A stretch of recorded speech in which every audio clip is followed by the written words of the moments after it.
नमस्कार देवियों और सज्जनों, व्यालोक वाणी में आप सभी का एक बार फिर से स्वागत है। मैं हूं व्यालोक और आज हमने आनंद भाई को पकड़ लिया है। आनंद कुमार पटना वाले को इसलिए पकड़ा है क्योंकि आज बात बिहार की।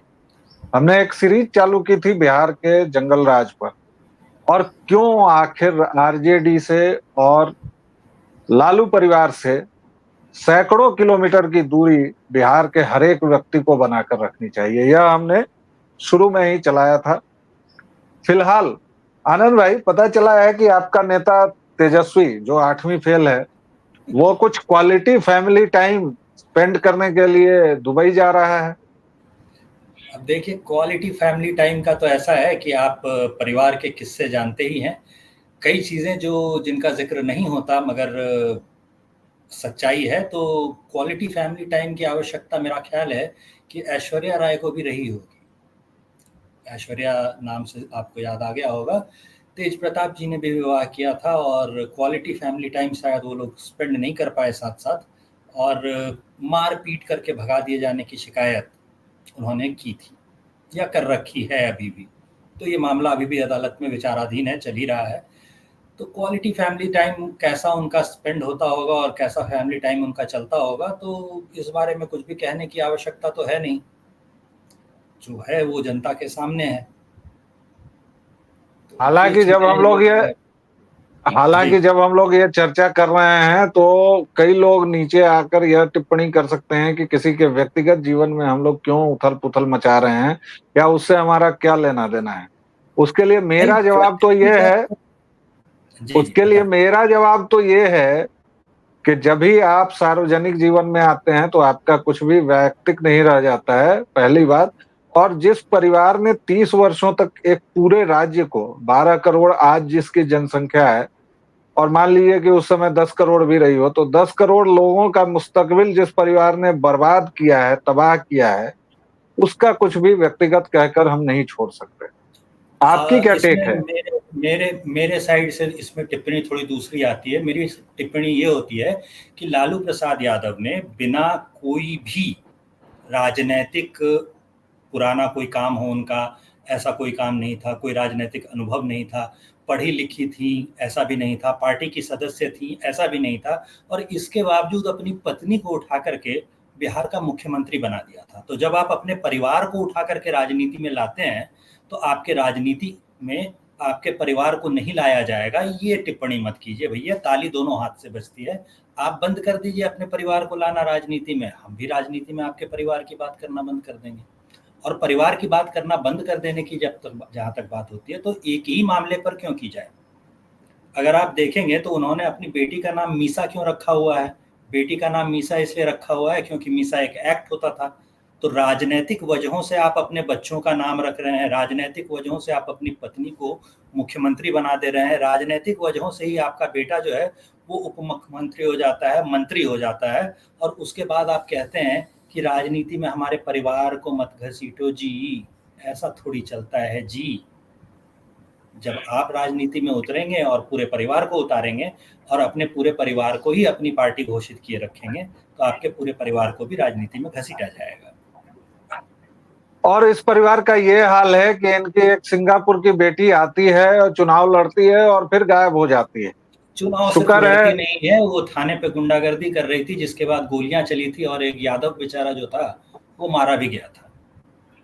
इसके बावजूद समाज का एक बड़ा वर्ग है जो इन लोगों को वोट ही नहीं देता है, इनका कट्टर समर्थक भी है। और मैं ऐसे ही समर्थकों के लिए और खास तौर से जेन जी के लिए ये पूरी सीरीज लाने के पीछे हमारी ख्वाहिश ये है कि जो लोग यह नहीं जानते हैं कि लालू प्रसाद यादव अब तो खैर सजा याफ्ता चारा चोर के कुकर्म क्या क्या हैं, और तेजस्वी किस विरासत को ढो रहे हैं, और क्यों इस पार्टी से और इसके तमाम लोगों से दूरी बरतनी चाहिए, तो यह भूमिका थी। आज जंगल राज का कौन सा पन्ना आप खोल रहे हैं आनंद जी? जंगल राज के कई पन्ने होते हैं। अगर आप देखेंगे कि भाई प्रशासन किस तरह से चलता था जंगल राज के दौर में, तो एक नज़र हम लोगों को उस पर डालनी चाहिए। प्रशासन किस तरह चलता था इस पर नज़र इसलिए डालनी चाहिए क्योंकि लालू यादव को जब जेल ले जाने की बात हुई थी, उस वक्त लालू यादव अपने उफान पर थे, चरम पर थे, और उस वक्त सेना को बुलाना पड़ा था ताकि उन्हें गिरफ्तार किया जा सके। जो अधिकारी थे उस समय, जो सीबीआई के अधिकारी थे, उन्होंने सेना को कहा था कि भाई आप आ जाइए, क्योंकि पुलिस से ये मामला संभलने वाला नहीं है। ये स्थिति होती थी।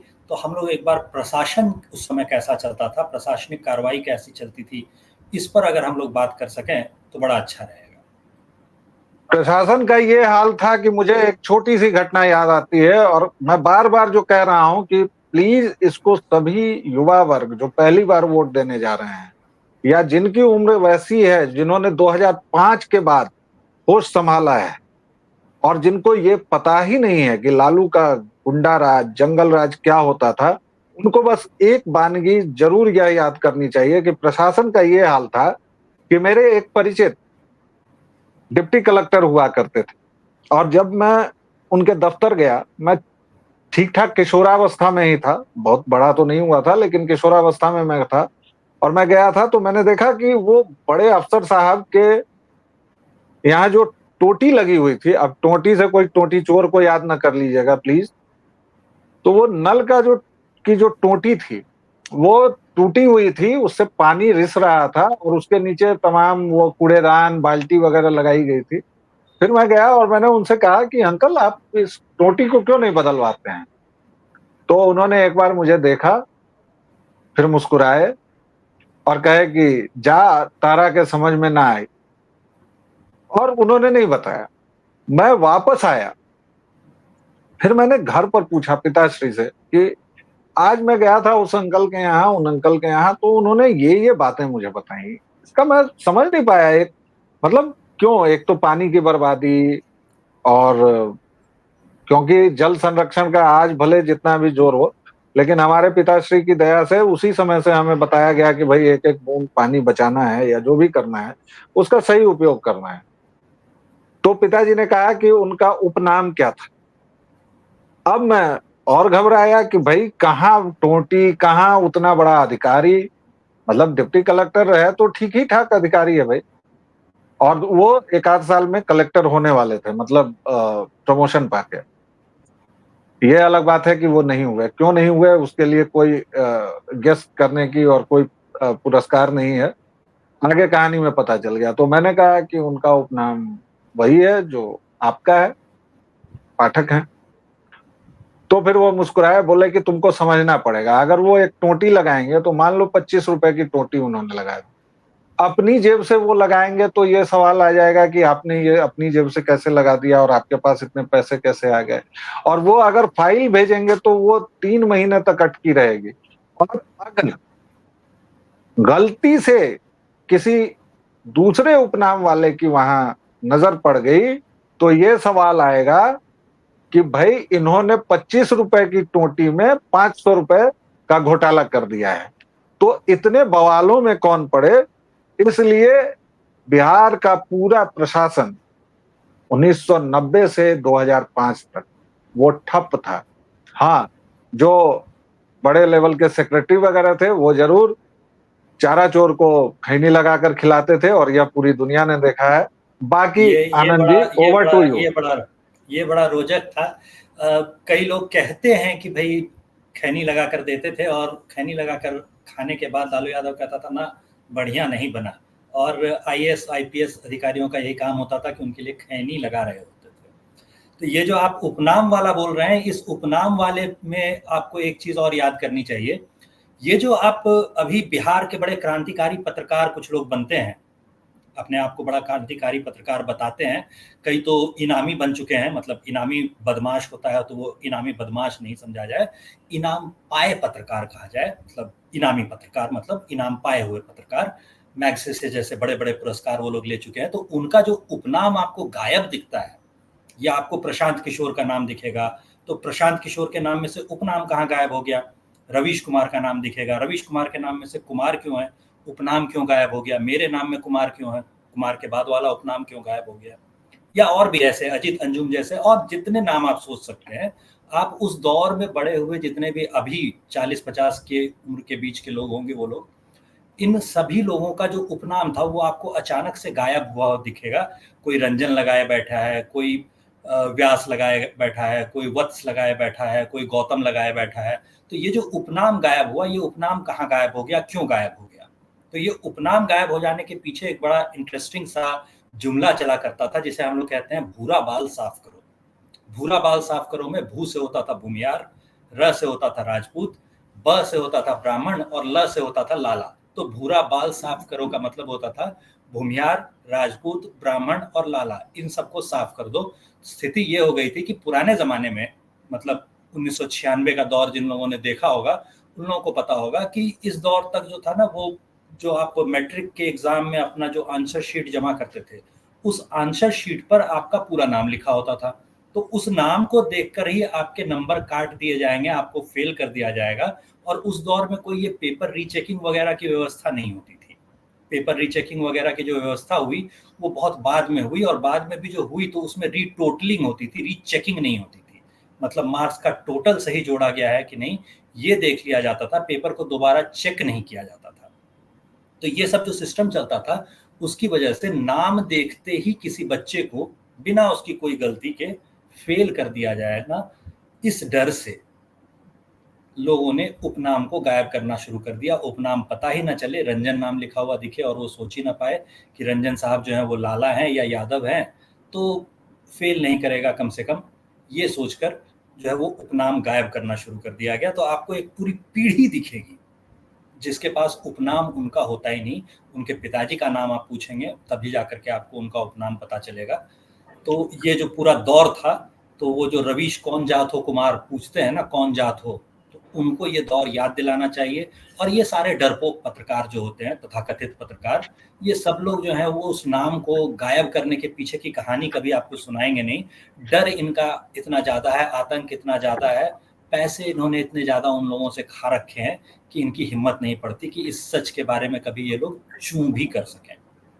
और प्रशासन की जहां तक बात थी या फिर पढ़ाई लिखाई की, तो उस पर तो हम लोग केवल हंस दें तो इससे हम लोगों की बात काफी हद तक दर्शकों श्रोताओं तक पहुंच जाएगी कि शिक्षा व्यवस्था की क्या हालत की गई थी। लेकिन फिलहाल हम लोग प्रशासन पर अपना ध्यान केंद्रित रखेंगे। शिक्षा व्यवस्था की जो हालत की गई, वह उनके छोटे भाई नीतीश कुमार ने उसको और चार चांद लगाए, जिसका एक मुजाहिरा आपने आज सुबह एक वीडियो शेयर भी किया है, जिसमें 10वीं के छात्र तमाम शिक्षकों को दौड़ा दौड़ा कर पीट रहे हैं।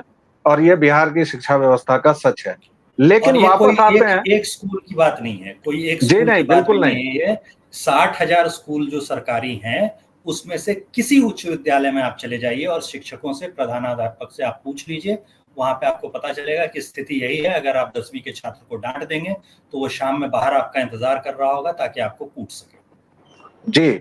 और कई बार तो बाहर भी नहीं, जैसे अभी के अभी तो वीडियो में देखा आपने जाहिर हो वो रहा स्कूल है के कि अंदर ही, वो वो स्कूल गांव के का था अंदर ही। स्कूल। हाँ, गांव का स्कूल था तो वहां तो आप अंदर ही पिट जाएंगे। शहर के स्कूल में आपका जो बाउंड्री वॉल होता है आपको ना, वो शायद बाउंड्री, बाहर हाँ, तक बाहर बाउंड्री तक वॉल की जो होता मोहलत है वो मिले। थोड़ा, हाँ, बाहर बाहर लेकिन बाउंड्री हम वॉल फिर के बाहर लेकिन हम फिर जाते। एक बार वापस, प्रशासन का ये हाल था दोस्तों कि इनकी एक बेटी की शादी थी, और उसमें आप लोगों ने बहुत जगह से सुन लिया होगा कि टाटा के मोटर्स उठा लिए गए, शोरूम बंद हो गया, टाटा ने कान पकड़ लिया, फिर बहुत साल बाद आए या नहीं आए। बहुत सारी चीजें आपने सुनी होंगी, लेकिन आपने ये नहीं सुना होगा कि करीबन पूरे राज्य की जितनी भी मशीनरी थी, और खासतौर से पटना के, वो चाहे डीजीपी हो, चाहे एसपी हो, चाहे कलेक्टर साहब हो, चाहे छोटे सिपाही जी हो, कांस्टेबल जी हो, ये तमाम लोग उस लड़की की शादी की तैयारियों में लगे हुए थे।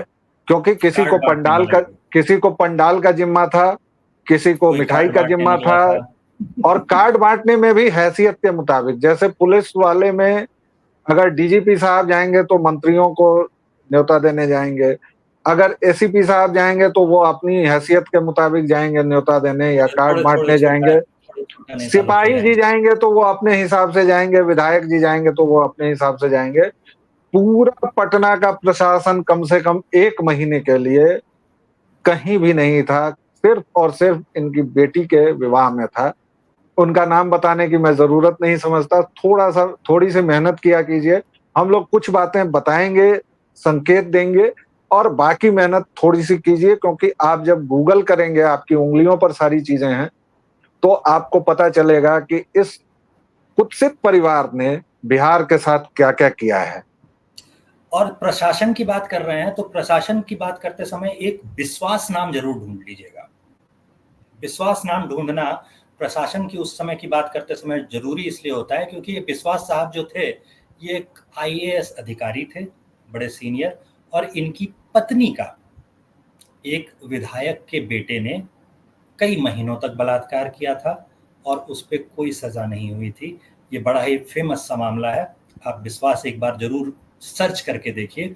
ऐसी घिनौनी कहानी है जिसको सुनकर आपको सदमा लग जाएगा और आप विश्वास एक बार नहीं कर पाएंगे कि इतने सीनियर प्रशासनिक अधिकारी की, एक आईएएस ऑफिसर की बीवी का लगातार महीनों तक बलात्कार होता रहे, यौन शोषण होता रहे, और सिर्फ विधायक के बेटे ही नहीं उसके यार दोस्त भी मजे लेते रहे और कोई कार्रवाई कभी ना हो। है चंपा विश्वास। कुछ नाम बताएंगे, कुछ नाम नहीं बताएंगे, क्योंकि उससे आपको सर्च करने में आसानी होगी। 1995 को चंपा विश्वास के पतिदेव डीडी विश्वास, जो 1982 बैच के आईपीएस अधिकारी थे, उनको शिफ्ट किया जाता है पटना और वो बेली रोड पर आते हैं। बिहार समाज कल्याण बोर्ड का अध्यक्ष, आरजेडी विधायक और ताकतवर नेता हेमलता यादव जी बनती हैं।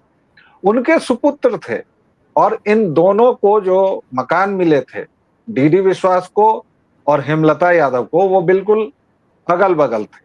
और जैसा कि पिछले सत्र में हमने बताया था, फिलहाल जो नवी फेल तेजस्वी बिहार का मुस्तकबिल बनाने निकला है, उसका एक कुख्यात मामा है जिसका नाम है साधु, लेकिन करनी है उसके सारे शैतानों वाली। उसके गराज से कुछ बरामद हुआ था। वो कहानी भी हम आपसे इसके पिछले वीडियो में हम लोग बात कर चुके हैं। इसके पिछले वीडियो में हमने बात की है और हम डिस्क्रिप्शन में उसको शेयर भी करेंगे। बहरहाल, हेमलता यादव का 27 या 28 साल का बेटा था जो उस समय डीयू में पढ़ता था और उसकी नजर चंपा विश्वास पर पड़ी। 95 से लेकर 97 तक चंपा विश्वास का यौन शोषण होता है। और इतना ही नहीं, वह मृत्युंजय यादव चंपा विश्वास के बाद उसकी नौकरानी से आईएएस की बूढ़ी मां तक को नहीं छोड़ता है और इन तीनों के साथ लगातार रेप होता रहता है। उसके बाद हेमलता यादव चंपा को धमकी देती हैं, किसी को जानकारी मत देना, और ये रेप बार बार बार बार होता है। यहां तक कि उसको अबॉर्शन भी करना पड़ता है। आईएएस की दो दो नौकरानी से भी रेप करता है।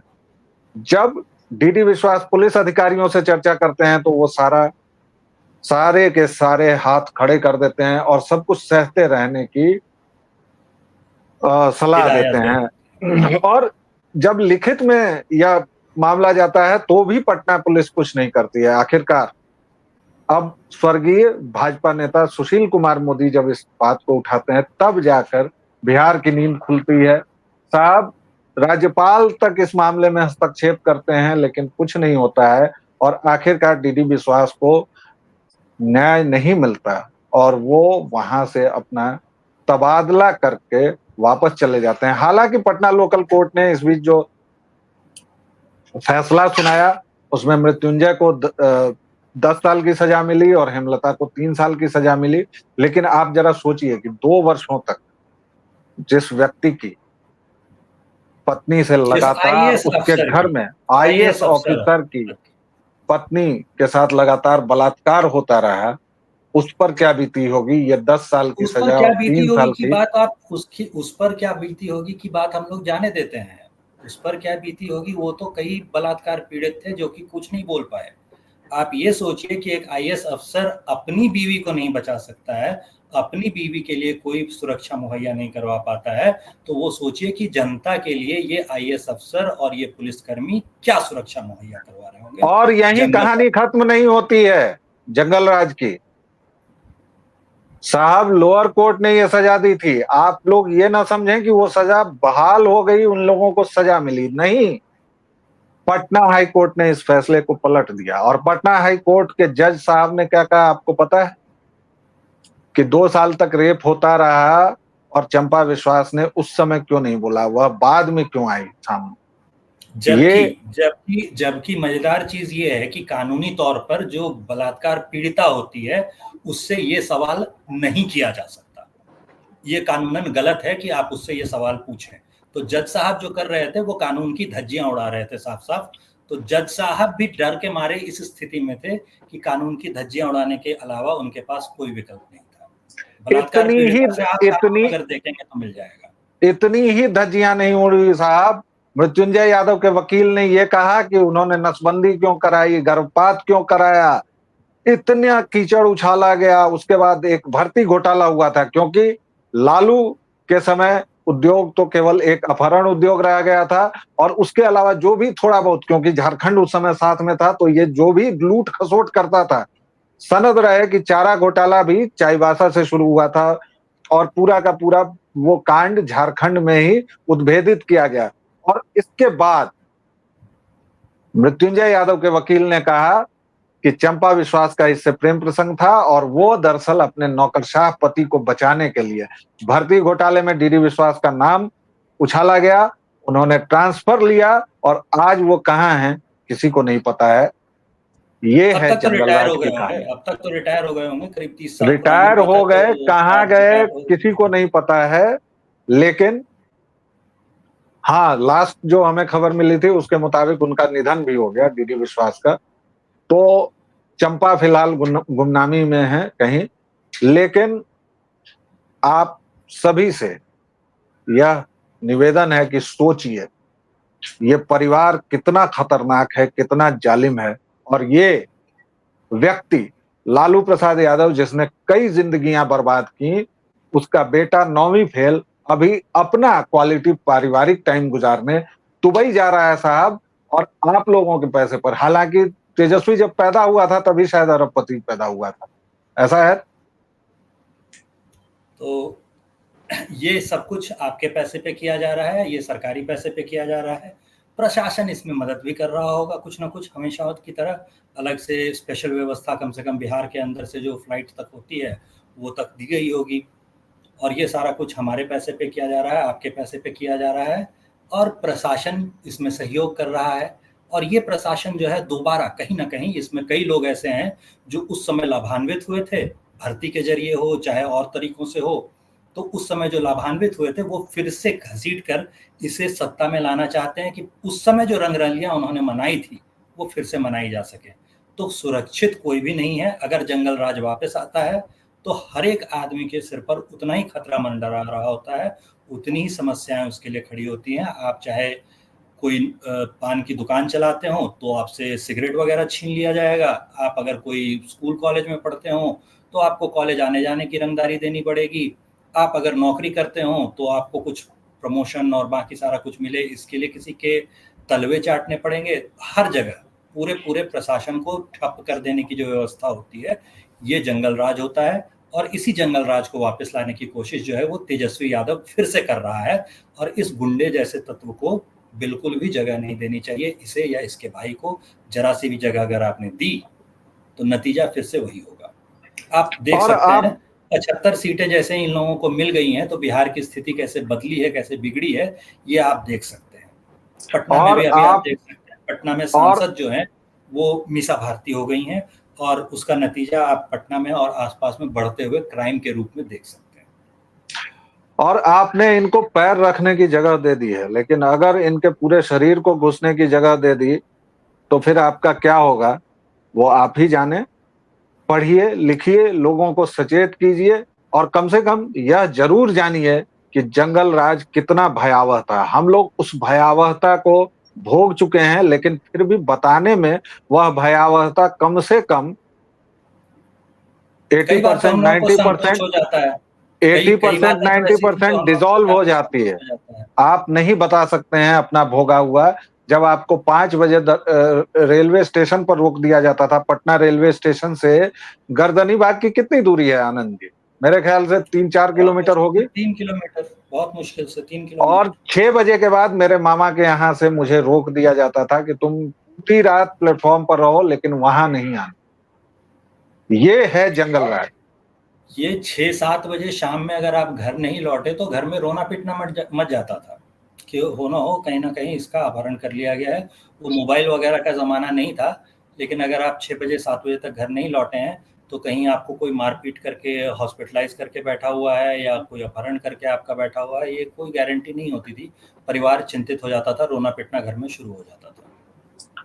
तो दर्शकों, श्रोताओं, हम लोग यही चाहते हैं, खास तौर से यह युवाओं से, युवा साथियों से अनुरोध है कि वह समझें इस चीज को और यह न माने कि आपका उपनाम अगर आप अगर यादव हैं या आप मुसलमान हैं तो आप बच जाएंगे।